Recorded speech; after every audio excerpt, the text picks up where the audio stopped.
बस यही डर लगता है मम्मी जी और बाबूजी। बच्चे बड़े हो रहे हैं, कल को उससे क्या कहेंगे कि पढ़ाई के पैसे नहीं हैं। हम नहीं चाहते कि जिस प्रकार से हम लोग अपना जीवन काट रहे हैं उस प्रकार से ही हमारे बच्चे काटे। हमारे बच्चों के जीवन को सही दिशा देना हमारा कर्तव्य है। रात अंधेरी, छत भी टूटी, सपनों का क्या नाम। खाली बर्तन गूंज रहे हैं जैसे कोई इल्जाम। माँ की आंखों में है पानी पर हंसी छुपा लेती। रोटी आधी खुद ही खाकर हमको पूरा देती।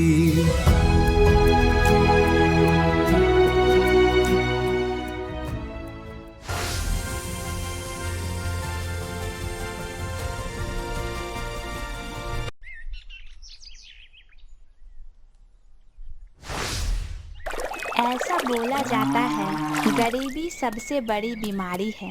जिसके पास भी गरीबी है उसको दुनियादारी और शौक की चीजें नहीं दिखती।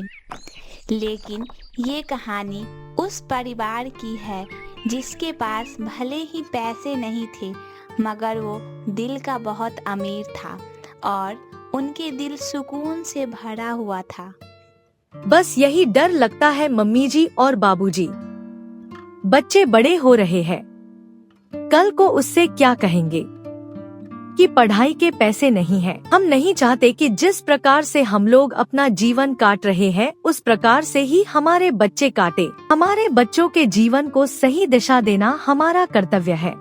अरे बेटी, ज्यादा चिंता मत कर। तुम भले ही मेरी बहू हो लेकिन इस घर की लक्ष्मी भी हो। जिस वजह से तुम इस घर की बहू बन गई और क्या हुआ, आज भले ही हमारी थाली में सूखी रोटी है तो क्या हुआ, कल भगवान रोटी के साथ सब्जी भी देगा। भगवान घर दे रहे पर अंधेर नहीं। बिल्कुल सही कहा आपने जी। जब तक घर में हंसी है और हम लोग साथ साथ है, सुख सुख में है, तब तक समझो सूखी रोटी भी खीर और कचौरी का आनंद देता है। तुम चिंता काहे कर रही हो जी? उसका बाप अभी जिंदा है और भले ही हम लोग गरीबी झेल रहे हैं, खाने को 2 वक्त का खाना नहीं है, फिर भी मेरे अंदर इतनी ताकत है कि अपने बच्चों का भविष्य बना सकूं। पापा, हम गरीब हैं क्या? पापा बताइए ना, क्या हम लोग गरीब हैं? नहीं बेटा, हम अमीर हैं। जब तुम कुछ बन जाओगे ना तब हम लोग और अमीर बन जाएंगे। और हमारी अमीरी अभी पैसों में नहीं है लेकिन एक दूसरे में है।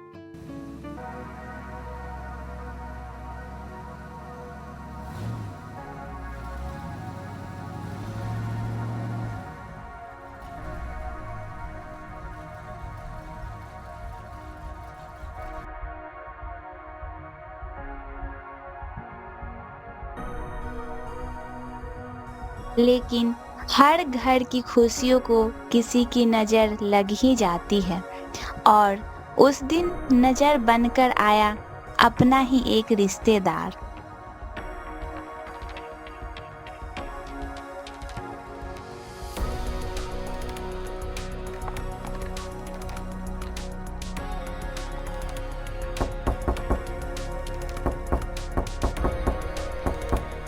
इस समय कौन आ गया? बेटा जरा देखना। मनोहर चाचा। अरे मनोहर आया है। आओ आओ मनोहर आओ। अरे भाई साहब, अब तक इसी झोपड़ी में टिके हो? इतने साल हो गए, जिंदगी में कुछ तो बदला होता मेरे भाई, कुछ तो बदलो। घर चुना है पर दिल साफ है मनोहर। हम गरीब लोग पेट से ज्यादा आत्मा की भूख मिटाते हैं चाचा। मन की संतुष्टि ही असली संतुष्टि है, ये हमारे पिताजी हमको कहा करते हैं। अरे छोड़ो ये दर्शन शास्त्र की किताबी बातें। तुम्हारा बच्चा भी इसी गरीबी में बड़ा होगा क्या? कल को स्कूल में जूते नहीं होंगे पहनने के लिए, कपड़े नहीं होंगे तो उसके दोस्त हंसेंगे। अपने बच्चे के बारे में कुछ तो सोचो। खुद का जीवन तो बर्बाद कर ही लिए तुम। कुछ शब्द चाकू की तरह होते हैं। ऐसे रिश्तेदार भले खून नहीं निकालते पर आत्मा को घायल कर देते हैं। क्या मैं सच में नाकाम हूँ? क्या मैंने आज तक कुछ नहीं किया अपने परिवार के लिए? क्या मेरा बच्चा मेरी गरीबी की कीमत चुकाएगा? क्या मैं ये सब देख पाऊंगा? बेटा, इंसान तब नहीं हारता जब वो गरीब होता है, वो तब हारता है जब उम्मीद और कोशिश छोड़ देता है। उस रात एक पिता सोया नहीं अपने बच्चों की भविष्य की चिंता में, और उसी रात एक नई कहानी ने जन्म लिया।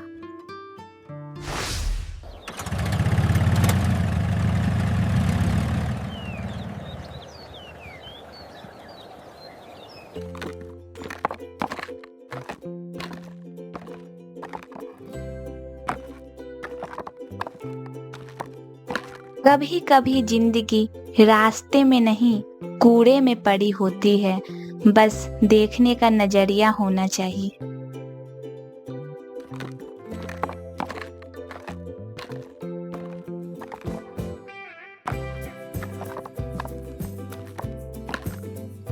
भाई तुम ये कुर्सी मुझे दे दो, इसको तुम फेंक ही रहे हो ना, इससे मैं कुछ काम कर लूंगा। ठीक है भाई, ले लो। वैसे भी मैं इसको फेंक ही रहा था। यहाँ फेंकने से दूसरे दुकान वाले मना भी करते हैं। ठीक है, ले लो।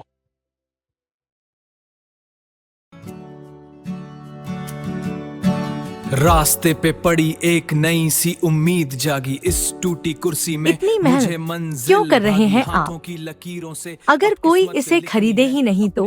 अरे कोई बात नहीं, तो सीख मिल जाएगी, कोई दूसरा काम कर लूंगा। माँ ने मेरा हौसला बढ़ाया है ना, और इसी हौसले के दम पे एक दिन मैं बुलंदी तक पहुंचूंगा, और ये सारी सीख कभी बेकार नहीं जाएगी।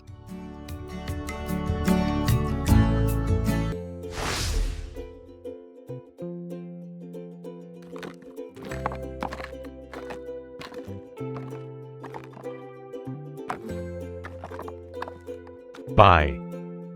पुराना सामान कौन लेता है? इसको क्यों बेच रहे हो? अपने बच्चे के बारे में कुछ तो सोचो, खुद का जीवन तो बर्बाद कर ही लिए तुम। शायद चाचा सही थे, मैं हूं ही एक असफल इंसान। यही वो पल होता है जहाँ ज्यादातर लोग हार मान लेते हैं, लेकिन ये पल ही वही है जब इंसान को दुगना मेहनत करना चाहिए।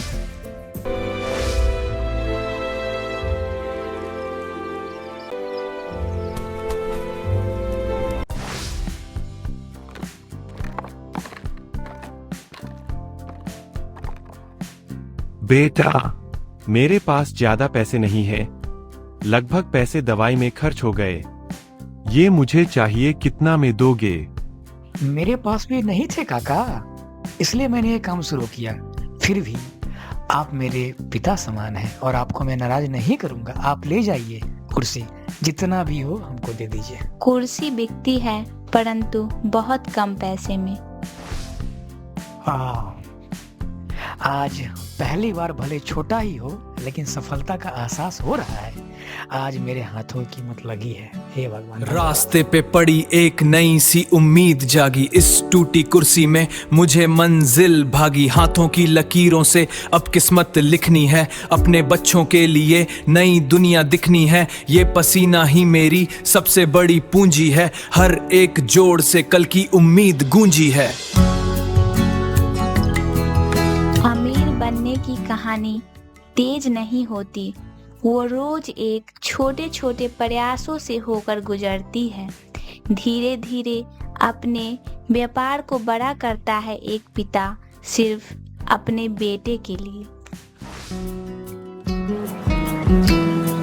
रास्ते का शोर और हाथों की थकान, सोने की चमक से ऊंची है मेरी दुकान। परिवार का साया मेरा ईमान, यही है असली सुख मेरा आसमान। सोने की चमक से ऊंची है मेरी दुकान।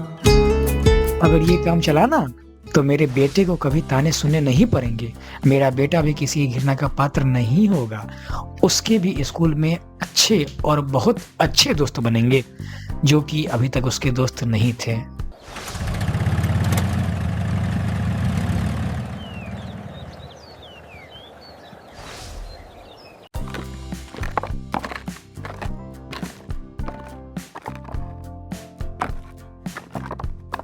क्या भाई, अब तो तुम लकड़ी वाला बन गए हो?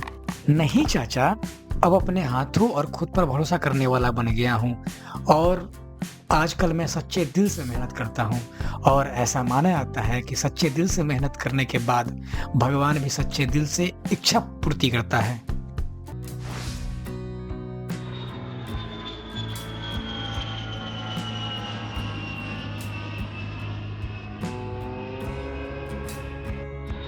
कुछ लोग मेहनत से एक सीढ़ी की तरह ऊपर उठते हैं जो कभी नीचे नहीं गिरते, और कुछ लोग शॉर्टकट से जो एक लिफ्ट की तरह होता है, जाता तो जल्दी है लेकिन उसी तेजी से नीचे भी आता है। हाँ हाँ, अरे भैया डबल पैसा हो जाएंगे, वो भी आधे टाइम में। चिंता मत करो, मेरा नाम ही गारंटी है, गारंटी। समझ लो आपका पैसा डबल हो गए, वो भी कम से कम समय में। निश्चिंत रहो आप एकदम। मनोहर चाचा लोगों की मजबूरी को मौका समझते थे। बिना कागज, बिना मेहनत, सिर्फ झूठे वादों पर पैसा उठाते थे। साहब 3 महीने हो गए, ना मेरा पैसा मिला ना ही मुनाफा। अरे भाग यहाँ से, पैसा नहीं है, डूब गया पैसा तेरा। जाओ यहाँ से। पता नहीं कहाँ कहाँ से चले आते हैं कुछ लोग।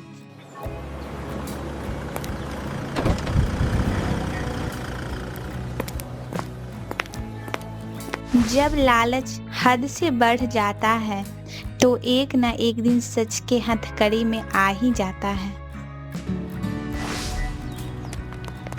मेरा पैसा वापस करो, वापस करो, वापस करो, वापस करो। मनोहर शर्मा, आप पर धोखाधड़ी और गरीबों से ठगी का आरोप है। बहुत ठग लिए मासूम लोगों को धोखा के कर।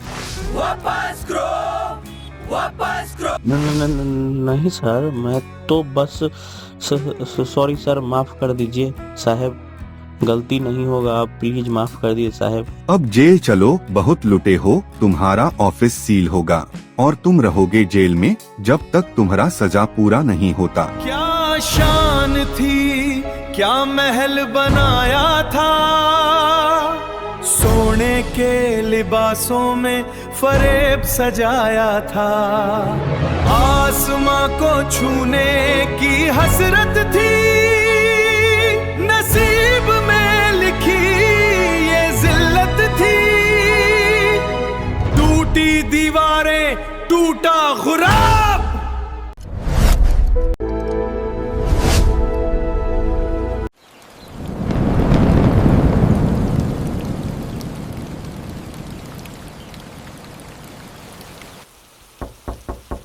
इस वक्त कौन आया होगा? भाई, आज पहली बार समझ आया गरीबी क्या होती है। जिस दिन पैसा था मैंने रिश्ते ठुकरा दिए, आज रिश्ते चाहिए तो हाथ खाली है। मुझे अपने यहाँ काम पे रख लो, कोई भी काम दे दो, मैं ताने नहीं मारूंगा, सिर्फ काम करूंगा। और एक दिन मैं दादी की दी हुई सीख और अपने भाई के साथ एक अच्छा व्यापारी बन जाऊंगा। मुझे माफ कर दो भाई, मुझे माफ कर दो प्लीज। काम दूंगा चाचा, पर मेरी एक शर्त है, अगर आप माने तो। जो कहो भाई, जो शर्त हो सब मंजूर है, बस माफ कर दो भाई प्लीज। यहाँ पैसा नहीं, मेहनत चलती है और यहाँ कोई गरीब या अमीर नहीं होता, सिर्फ इंसान होता है और इंसानियत ही सबसे बड़ा धर्म है, यही सबसे बड़ा सत्य है। जिसने दूसरों की गरीबी का मजाक उड़ाया था, आज वही अपनी इज्जत की भीड़ में खो चुका है।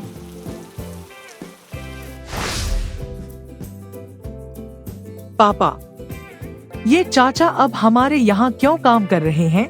हाँ बेटा, आपके चाचा हमारे यहाँ काम करने लगे हैं अब, क्योंकि चाचा जीवन का सीख ले चुके हैं और सीख ये है कि मेहनत और ईमानदारी ही सबसे बड़ी पूंजी है। लालच एक दिन खत्म होना है, लेकिन ईमानदारी और मेहनत के दम पे चलने वाला व्यक्ति जीवन में हमेशा सद्गुण, सद्भाव और उन्नति पाता है। पापा, क्या अब हम अमीर हैं? नहीं बेटा, हम इतने मजबूत हैं ना कि किसी को छोटा नहीं समझते। जो अपने हाथों और अपने मेहनत की इज्जत करता है वो कभी गरीब नहीं रहता, और जो दूसरों को छोटा समझता है वक्त उसे जरूर छोटा कर देता है।